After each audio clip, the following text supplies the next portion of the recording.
course, is the high press. So the idea with the high press is for the back three when we're attacking to press up. Yeah. So it condenses the midfield.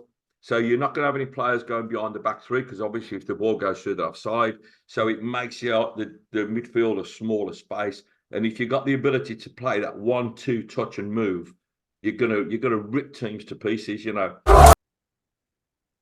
So welcome back, guys. We are back with Steve Trainer. How you doing, Steve? All right, Jay, you all right, mate? Yeah, I'm all right, thank you, mate. How's things? What have you been up to? All right. Very hot in Spain and very noisy last night, as you can imagine. Fireworks and all stuff. You know, there's a lot of England fans here as well, obviously, and it was the atmosphere was amazing. I mean, I didn't actually go out to watch the match myself, but I live just over the road from like the main strip where I live, which is where all the bars and restaurants are. Yeah. When England scored, there's a lag on the time here by about a minute and a half. Yeah. So I turned my notifications off on my phone because the moderators are all messaging each other, talking about the game. And when they score, ding, ding, ding, ding. So I know they've scored like 2 minutes before. I just heard this massive cheer. And I thought, fuck, is that England or Spain, you know? And I was just watching it on telly. And then, of course, when England attacked about 2 minutes later and scored, I was expecting it. But yeah, bit of a disappointing result, but not totally unexpected, to be honest. I mean, Spain were a very, very good team. And I think the better team won.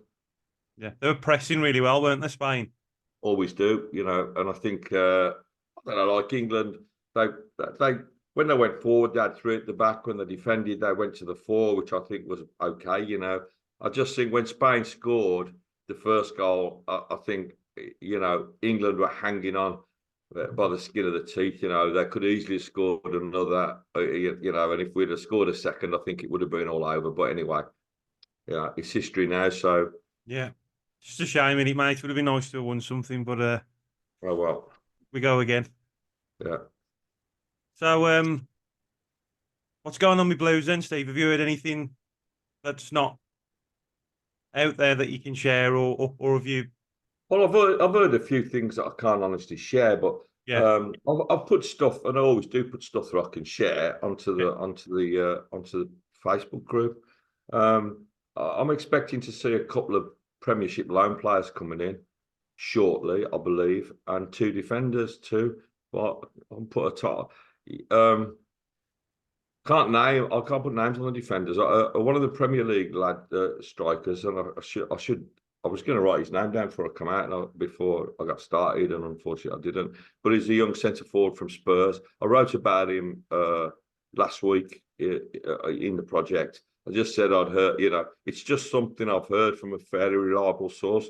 But I'd just tell everyone, you know, that don't believe anything for definite until the club announces it, because you know, agents put stories out there.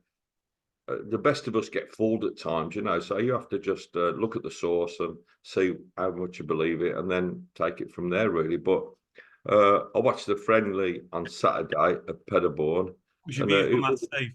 It was a good run out, you know. I mean, I was quite encouraged by one of the, firstly, the amount of young players that played. You know, we gave a run out to some very good young players, you know. And I think it's good for them to realise that there's a big step up from under 21 to pro level football, and I think they found that out. They got caught out a few times, you know, the young lads. In the first half, we only had one recognised, one like senior centre half playing, and you know there was a lot of kids in and sprinkled in and around the team.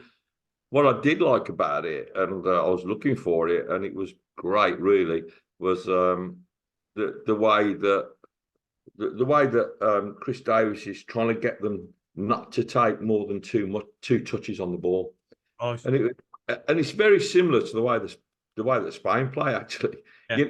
You see that fast interpassing moving so that they don't put the foot on the ball and hold it and look around the way England often do. the ball's on the foot, they stop it, they look for the pass, they move. And I said to a couple of the guys in the moderators group while we were watching it, you know, just watch out for that thing where they don't want to take more than 3 touches. Yeah. And obviously, players like Hansen and Kessie Anderson, when they're going wide, they're going to take more than 2 or 3 touches because, you know, but mainly out of defence and into midfield. And I like the way that he got the keepers to play out, and they weren't playing out. They were playing out sensibly, and the defenders were moving for them. Yeah. So taking away the score, which it doesn't matter, they'd only been together for 2 weeks, and this last week has been wasted because of the travelling trouble trying to get to Austria. So all in all, I think it was a good exercise. It was a good run out.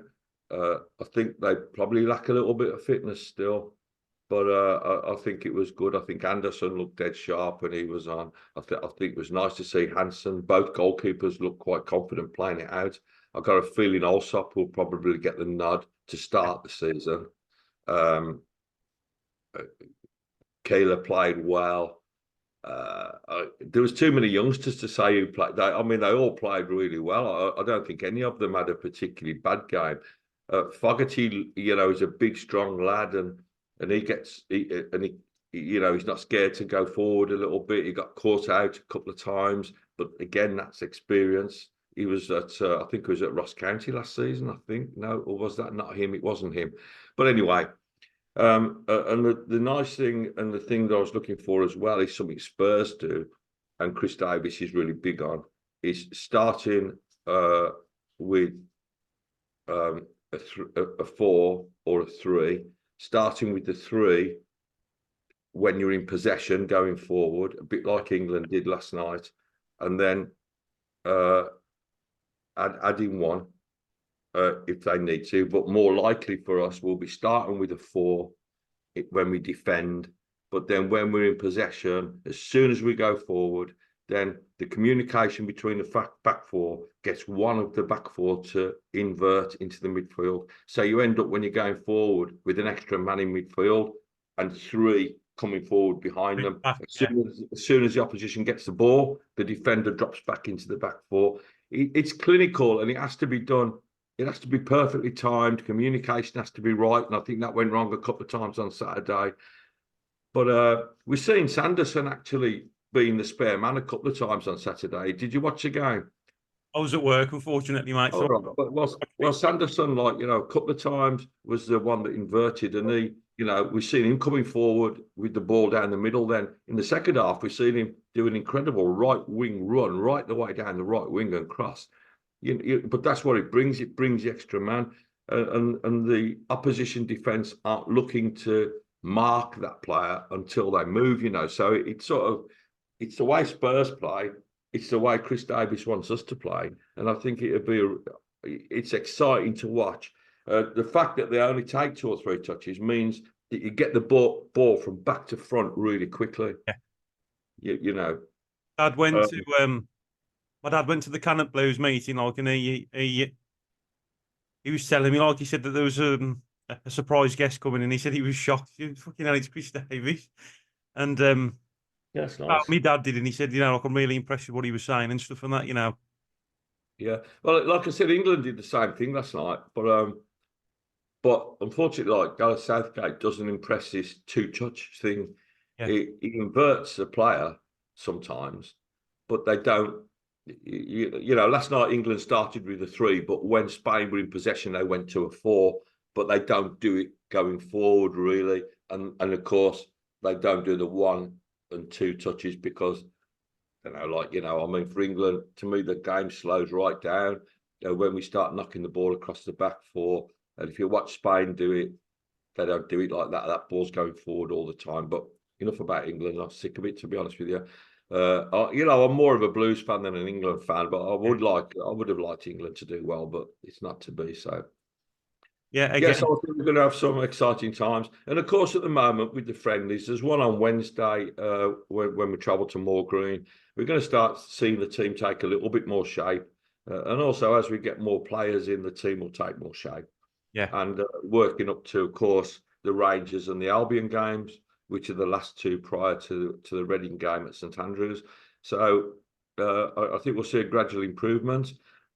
I don't want fans when we start the season to get on Chris Davis's back, because it's not going to work perfectly to start with. It's a really, really complicated system for players to take on board, you know. So they've got to get used to it. They've got to be comfortable with it. And I think any players that aren't comfortable with it, we won't see them playing. Yeah. I've got a question for you, Steve, and I'd love to hear your views on it. I mean, that was officially Chris Davis's first game, wasn't it, to see the players play? And like you say, there was a combination with youth players and experienced players mixed about in each half. Well, they changed the complete team at half time. Yeah. So the 11 that played in the first half went off, Yeah. and a different 11 came on in the second half. Do you think that was enough time for him to judge how he can acquire like his strongest team for League One so far? I don't think he can judge that yet, because we've got more players to come. Yeah. But what I think we've seen there were the players that will be staying. So I think any of the first team squad that are contracted that played, you can more or less be absolutely certain they're going to be staying. And we know Chris Bielik is. Yeah. And we know Tyler Roberts is. There are a lot of people saying, "Oh, why wasn't Tyler Roberts playing?" Well, Tyler Roberts has been all season. He's been working with Tom Brady, first in Florida and then in Madrid, trying to, and Ethan Laird has, trying to sort their hamstring issues out. And I think he took a little bit of a knock, Tyler Roberts, and they don't want to risk them in a game in Pettibone. It isn't worth it. You know, that we don't want players picking up knocks at this stage. And then not being able to go in the season at full strength. In response to your question, I think don't forget he's seen them for 2 weeks as well. Yeah. So it's not the first time he's seen them play, because they obviously have games behind closed doors. Yeah. But I mean, I watched them, and you know, I'm not a football manager, you know, but I can pick out who I think played well and who struggled a bit, and he would have done the same thing, and Ben Petty's there as well. You know, Ben's got a good eye for a player, and don't forget, you know, Ben Petty come from Leicester, you know, where he worked with Chris Davis before, and Chris, I think I can't remember the system Chris uses. I think it's called Scout for Me or something. I seen him doing a talk on it when he was at Leicester. It's that may be wrong. You're checking it. No. No, I mean, I can't remember the exact name, but I watched him. If you go through his Leicester interviews when he was at Leicester, he talks about this particular system that he uses. It's a scouting system that's available. But from what I was told the other day, I think they've looked at 5,000 players. That doesn't mean they're looking at them. What you do is you put the criteria in, and straight away you can knock out a certain amount and then some more. And then you can start looking more closely at the 300 or 400 that are left, and then look at the ones that are available, those that aren't available, those that are too old, those are too expensive. And then it brings it right down then to probably 30 players that you think these are players we might be able to get our hands on. That isn't the only criteria they use. They also have scouts, and they also have people coming back and saying, this lad looks good, that looks, you know, so pretty much it's a pretty impressive system. I don't think he's probably using that one now, but I know that Tom Wagner was talking about using one at St Andrews, so it will be a similar sort of thing. It's good, really, in it, Steve, how they can do that, though. Like, how they can just, like you say, you know, it's really good, isn't it, really? Well, it used to be when I played football when I was a kid, like if there's some bloke you don't know with his bike parked on the side of the pitch leaning against a tree watching the game, it was either like, fucking watch it when you go home, else he'll be following you, or it's a scout, you know. It's like, but that's how they used to scout. You know, you don't see scouts watching Sunday morning football very often. But it's changed massively, and don't forget now, kids are picked up by clubs at 6 and 7 years of age. So it's a wide net that they throw out. 95% of those kids never ever make it, but the 5% that do, really, you should have the best product. And that's probably why England have got a much better selection of players now than they've had for years. You know, we have got some awfully good young players. Yeah. What else was I going to ask you? Yeah, the signing so far, Steve. What do you think? That Hansen looks really good, doesn't Yeah, we actually, I don't like doing this, but we actually got 3 of the 4.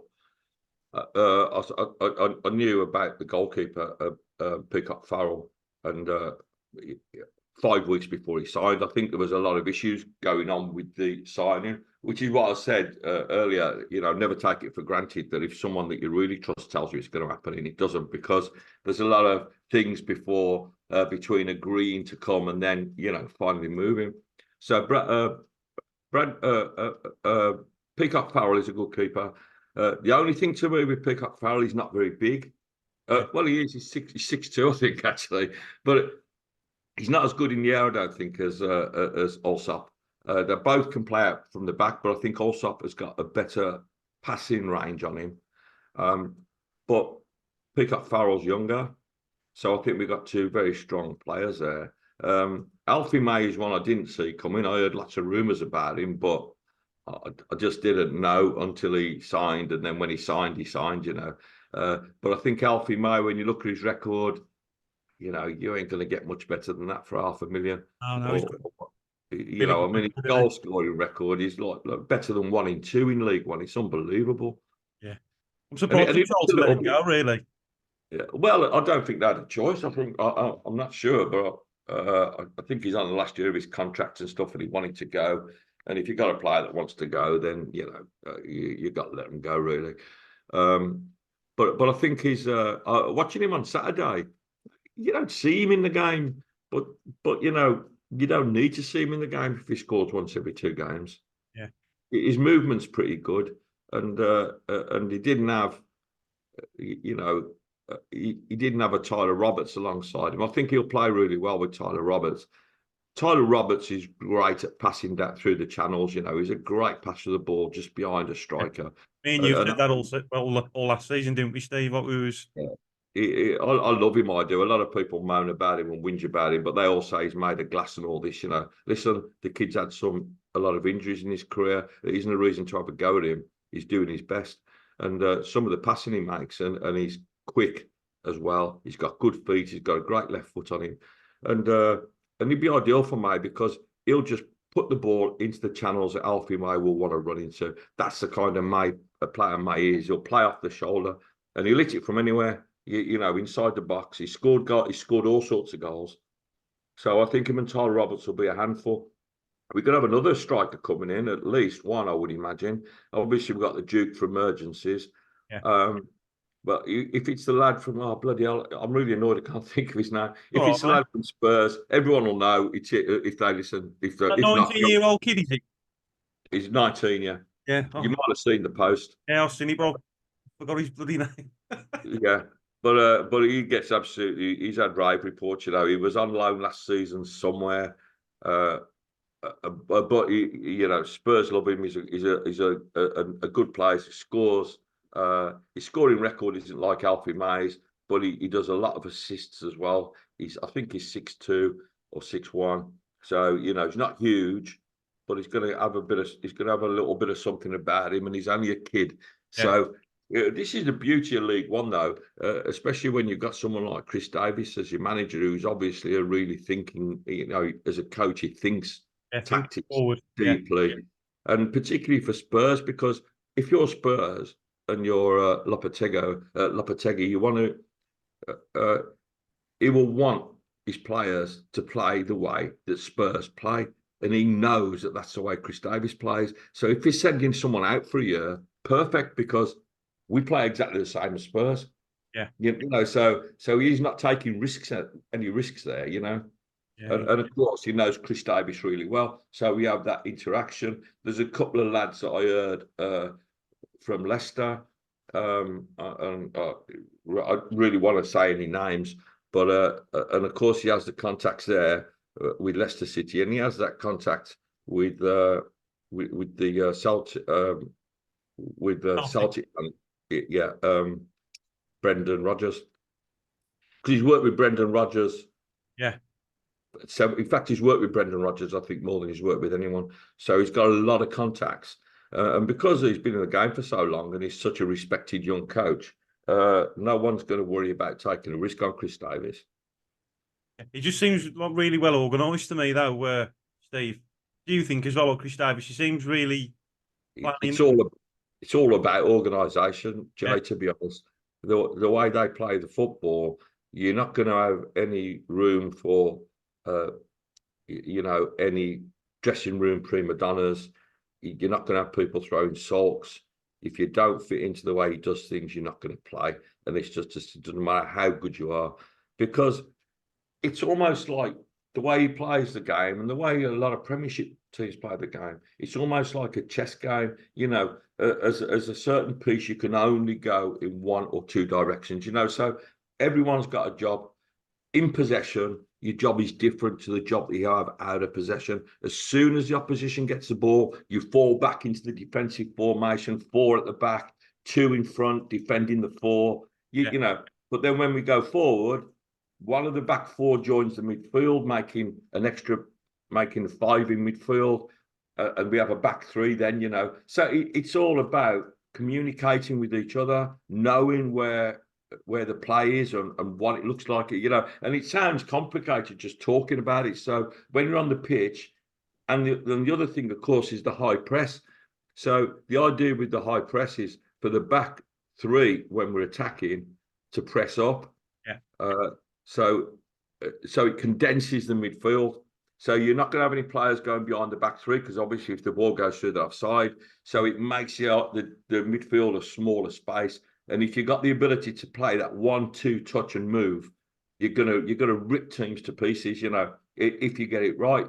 Obviously, there's always the issue if you've got a really quick forward in the other team, or a quick midfield player, the ball over the top can catch you. But this is why Chris Davis is so absolutely nailed on about 100% fitness. You have to have the fitness levels or you don't play. Yeah, I mean, I know you don't like talking about it, and I don't either, but when you watch Spain like yesterday, and when they was pressing, what was that winger on the left? Is it Williams? Williams. Williams. Yeah, that's it. Yeah, mate, he was one of their best players. He was. I mean, he was like pressing with the press, and then like as soon as England were coming on the break, he was like pelting it all the way back, wasn't he? I mean, you have to be really fit, don't you? That's the job. And what I like about Spain is, and this is what we should be doing, or I hope we will, is that when you got the ball in midfield, it's something England don't do, and you have a player 2 meters away from you, but he's got someone on him. You have to have the confidence to give that player the ball. It doesn't matter if he's got someone up his arse. It doesn't matter. You have to have confidence in the players around you, and that's exactly what Spain do. You never see Spain not making a pass because the player's marked. The player gets it into his feet, stops it, 1 touch, the ball moves. Someone else, stop, touch. And the movement is fantastic to watch when Spain play. I love watching Spain play. They just tear teams to pieces, They're not too great at the back, and we've seen that last night. No teams are 100% perfect, but even like and you see the left fullback there, Cucurella, doing what we just talked about. He inverts quite a lot, and when he inverts, he joins Williams down the left, and suddenly you got 2 left wingers. Now Cucurella is like the 3rd choice left back for Spain, but he's really, really good going forward. So when you got that back 4 and they invert to a 3 when they got the ball, suddenly you got Williams, who's got 2 players on him, but suddenly you got Cucurella joining him. So then, it's just great. It's lovely to watch. That game yesterday was perfect because I was trying to tell my wife about like the high press and trying to explain to her, and so this is one of the best games, regardless of the result. I mean, talking the press wise, it was a perfect demonstration to explain the press to her, and how Spain were playing, because they pressed most of the game, didn't they? Really, Steve. They was really hard to tie down, weren't they? And the beauty of playing like that, when you play the way Spain do, and when we play like we're going to play like Spain do, it sounds like you shouldn't be saying that in the same sentence, but you know what I mean. I know what you mean. That they can condense the midfield by pushing up. So they're going to make the midfield into a small space, which you might think, well, that's not great. because if you haven't got much space and you've got like 6 midfielders in it, perhaps with Cucurella pushing forward, well, there's no space to knock the ball about. But that's what I was just saying. They don't care about playing it to someone in a small space when they've got a man on the back, because they touch it, pass it, and move. Defenders don't know what the fuck they're doing. I mean, we see after Spain scored the first goal yesterday, fucking Williams was just wide open on his own. England couldn't cope with the movement. I'm not saying that's just England. Anyone that plays Spain has trouble coping with the movement, and we're going to be the Spain of League One. Yes, Steve. Love the Blues, mate. I love it. I love doing these with you, Steve, mate. It's my way of catching up with you as well, and I love speaking to you. What else was I going to ask you as well? The rumour with Sanderson, because I heard like things saying that we was going to swap him for one of the defenders from Rangers or something. He was being linked to there. Like, is that set in stone, or is that just a rumour? Or I think it's a rumour myself. Sanderson played on Saturday.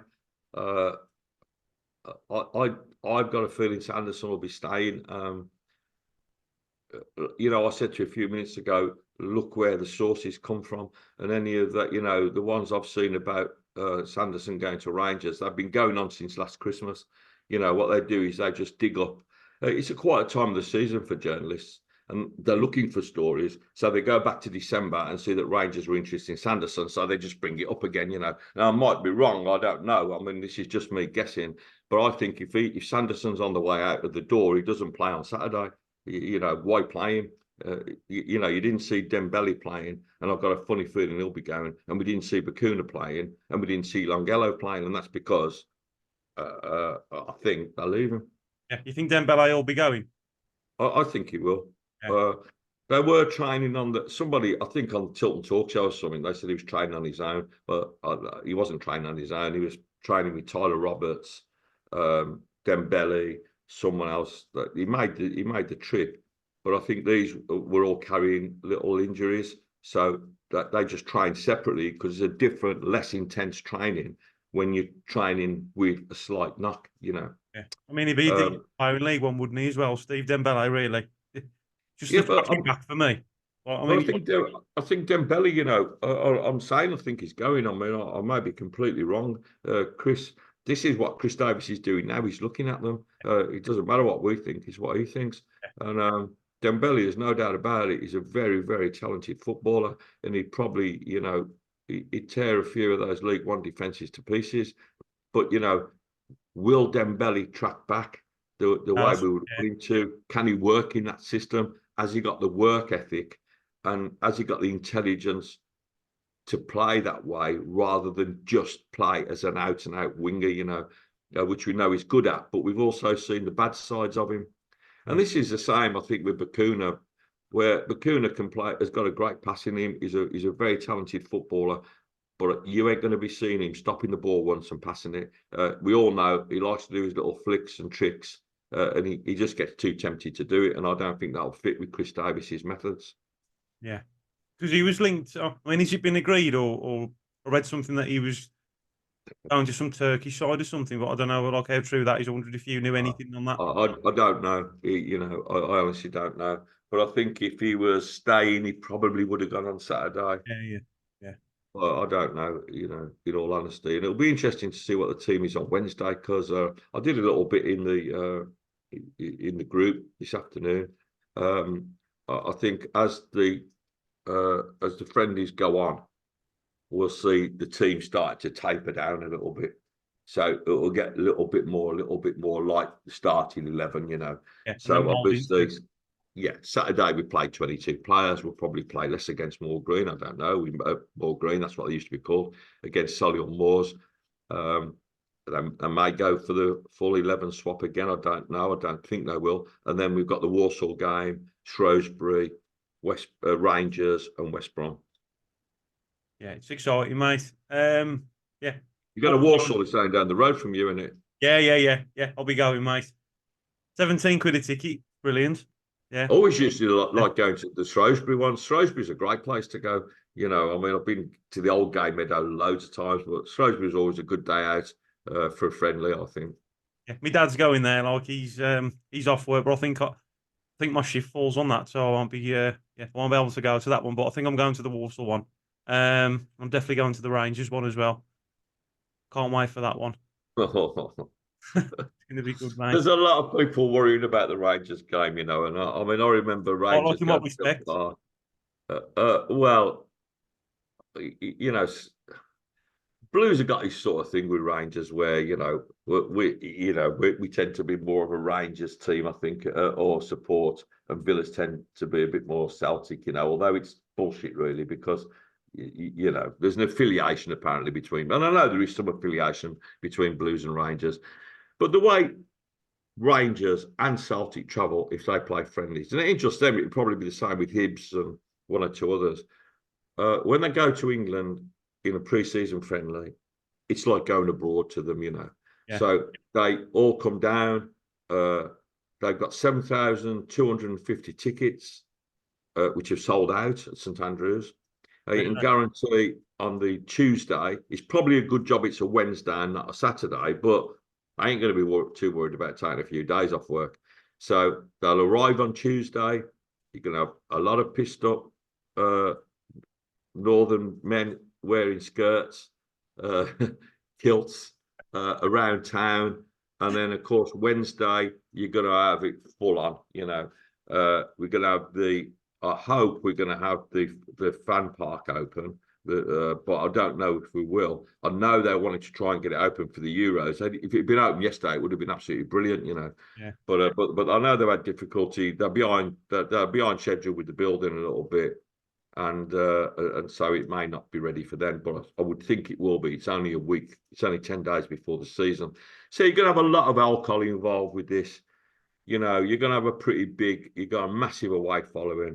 The whole of the Gilmerrick, upstairs and downstairs, is going to be Rangers.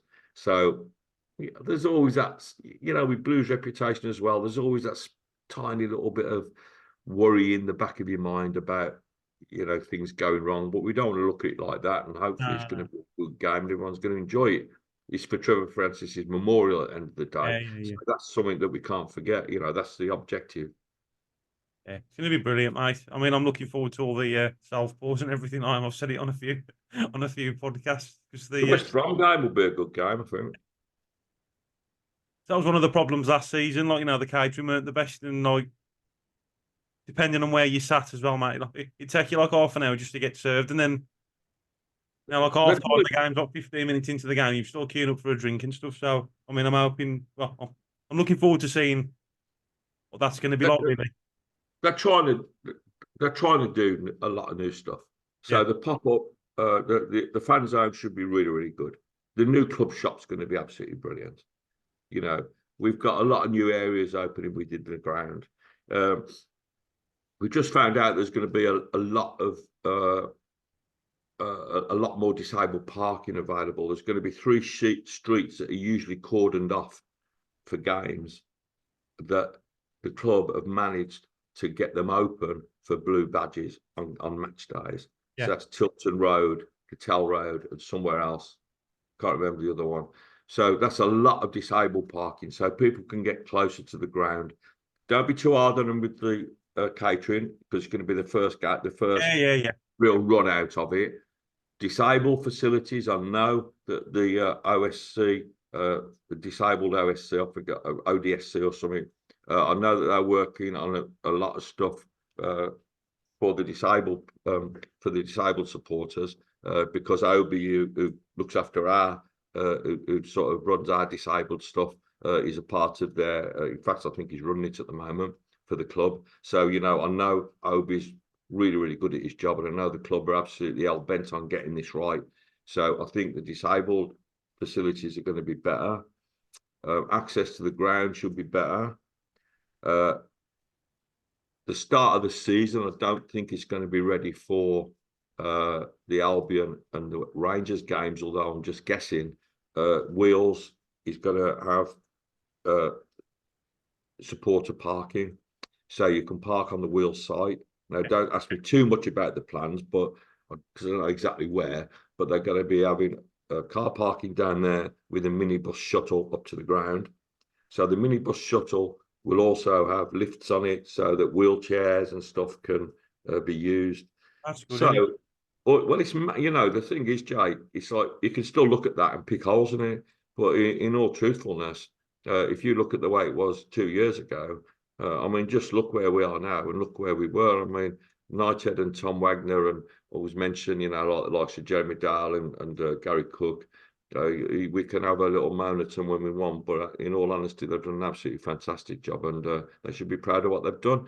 Obviously, you know, it's a business, and it's to their advantage as well. But if it helps the supporters and it helps us to get our place back at the top table at some point, then it's advantageous for everyone, and no one minds them making some money if we get a bit of glory out of it as well. You know, it's important. Yeah. Steve, it's going to cut off again. You know what he done last time? So I'm All getting you right, to this Zoom now, so I'm probably going to have to do another one. Probably all going to right. have to send you another meeting. Is that all right, or were you Yeah. going to Can I get off? just put the? Can I just tell everyone the website, the new website, Yeah. www.bcfctheproject.co.uk. Have a look at our new website. There's a fantastic competition on there for a great match day out for 4 people. Right. So yeah. So you've done a new website, haven't you, Steve? So you obviously do the BCFC, the project, and I want to say congratulations as well, because you've hit like another record, 13 Yeah, we followers. got 13,200 now, and of course our birthday is the same birthday as Knighthead. So you know, it was great for us. It was the 13th of July. We got 13,000 people. We Brilliant. was absolutely delighted with it. You know, That's superb, mate. And how's it going in the group and stuff? it's good. I think as time goes on, the people within the group get to know how we operate better. So we don't get people telling each other to fuck off and all that stuff. We don't have it. If anyone does it, they've gone. You know, it's as simple as that. We just don't have it. So it's more of a grown-up group. I did. I don't know if you've seen the piece I put on last week on mental health. Yeah. Yeah, I did. Um, I used to go on, well, I still do go on Small Heath Alliance a lot, and I like it on there. It's more grown up, you know. There aren't people, you know. Everyone can have a little bit of a moan at each other and have a crack and that, but they're not killing each other, you know. And that's how I want it to be. And of course, those sort of personal insults to people doesn't help mental health. You know, it doesn't. It causes anxiety and all sorts of stuff like that. And you know, I'm no shrinking violet. You know, but it's you know, it's affected me in the past, and I'm sure it affects other people. So we want to make it more of an adult and a grown up site, and not for the idiots. Yeah, it's a very close site as well, in it, Steve. You know, I mean, you can. I mean, I made friends off there. I mean, obviously you, Rachel as well, who I know she's close with Davo as well, and she does the Davo Diaries. I never realised it was Rachel till I first joined, and yeah. Yeah, we have a lot of our moderators are actually involved in the club in quite a few in quite a few ways. You know, Obi, like I said, is part of the disabled community. Yeah. Rachel does a lot of stuff with Tony Routley and like you said, with Davo and stuff. And of course, Tony Routley, who runs the coaches from the Roost, and of course the Roost and the Big Bulls that have been absolutely fantastic in supporting us. And if you go onto our website, you'll see all the info about those 2 pubs on there. Great for the match day, and of course also the fan zone. Alan Humphreys, Alan's a solicitor, you know, and he's our treasurer, so we have a bit of a legal stand there. Sean Baldock, who built the website, worked for the Blues in IT, I think, for 15 years, so he knows the club inside out. So we've got a lot of people that know about the club and know the way it works, and they're all diehard Blues fans, you know. It's brilliant, mate. And how's Pete? Have you spoken to Pete recently? Because I like it when you Pete's do the right. podcast. Yeah, because we've got all the justice for the 21 stuff going on, you know, and November sees November the 21st sees the 50th year since the Birmingham pub bombings, and Blues have promised to do something for us with us, and so have Villa. I know. Oh, brilliant. Well, they have. They've told us they're going to. We've got it in writing, but Yeah. then you know we've got to see it materialise, and so and like Beck, you know, like our Beck, Beck Hicks, who's another one of like my admins on the group. You know, Becca's single-handedly taken on the Villa, really, and she's done an absolutely marvellous job. You know, if you've seen her, she wouldn't say boo to a goose, Beck, but she's been absolutely brilliant with it. She's kept on and on and on at the Villa, and in the end, you know, we've got the result that we wanted. Like I said about signings, it doesn't happen until it happens on the day, but they promised that something's going to happen, and let's hope the Villa don't go back on the word on it. Oh, brilliant, mate. Fair play to Becky as well. She's a good egg, isn't she, Steve? It's a good kid, Beck. You know, it's very, very quiet and understated. But you know, and I need someone like that because you know, I'm fairly exuberant, and she sort of calms the things down sometimes when they need calming down. Yeah. But you also do a lot of communal work as well, don't you, Steve? Like you do the Kids for Kids and stuff, you know, that's brilliant as well, isn't it? Like Yeah, I helping think we send in. families and stuff. I think we send in 20 odd people to the Albion game, kids and parents. And if anyone out there has got any kit that they don't use anymore, you know, perhaps the kids have outgrown it, and we can give it to kids that can't afford kits. And you can find that on the website, like I just said, bcfctheproject.co.uk. Look for kits for kids on there, click it, and it'll tell you all the drop-off points. So you can, or we can collect. There's a little form you fill in, send it to us, and we can do the rest. Brilliant, mate. You must be pretty proud, though, aren't you, Steve? You know, like I'm proud. I'm brilliant, really mate. proud of like everyone that's got anything to do with the project. So all the moderators and Sarah at Snooty Pooch, the community work they do is fantastic. And of course, we couldn't do it without our members. You know, our members are so generous. You know, someone last week just put £100 donation in. The pubs in Digbeth got together and gave us £1,000. Oh. You know, people are so generous. And of course, not everyone can afford that, but we even, you know, we get donations of £5, and it's just as important. Yeah. We're just helping people that probably can't do what we take for granted. Yeah. But, You know, so community is important to us. and are you feeling more and more like as the season goes on, Steve? Are you like getting excited, like? Yeah, I can't wait for it to start. I mean, always the same, you know. This now we've got like 4 weeks, I think, about roughly a month, I think, Saturday just gone, when the season starts. And that home game against Reading should be quite an exciting day for everyone. Yeah. Sort of like a new start, really, because we've had that year of getting to know each other, and we had the absolute nightmare of being relegated when we didn't really expect to.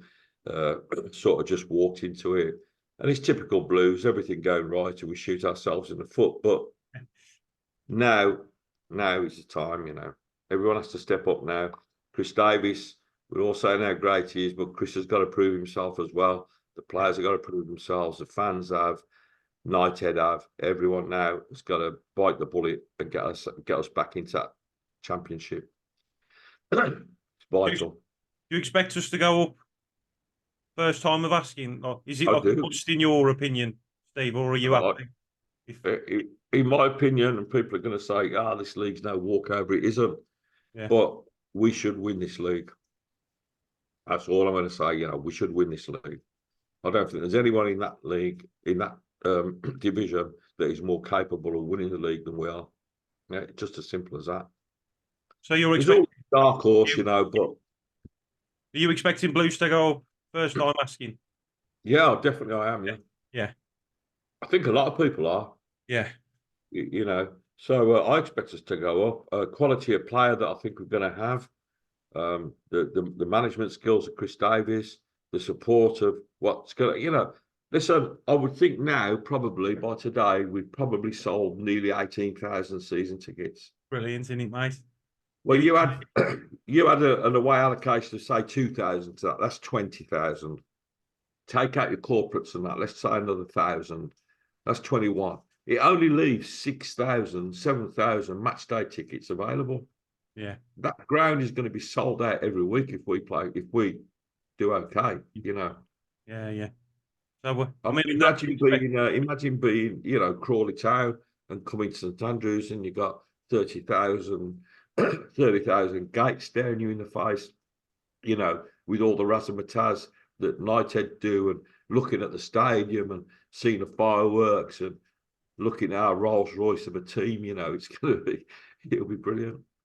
Yeah, it's exciting, mate. And like you say, I mean, there's mixed views as well because I mean, I can understand what people are saying about these smaller clubs, and it's now like disrespect to these like whatsoever, but they're going to be coming to St Andrews. Obviously, they've got like smaller stadiums and stuff. They're going to be there, and there's views on like the teams turning up, and it's going to be like their cup final. They're going to want to be up for it. But then you look at it on the flip side, could they come and then obviously see like a sold out St Andrews and be like, fucking hell.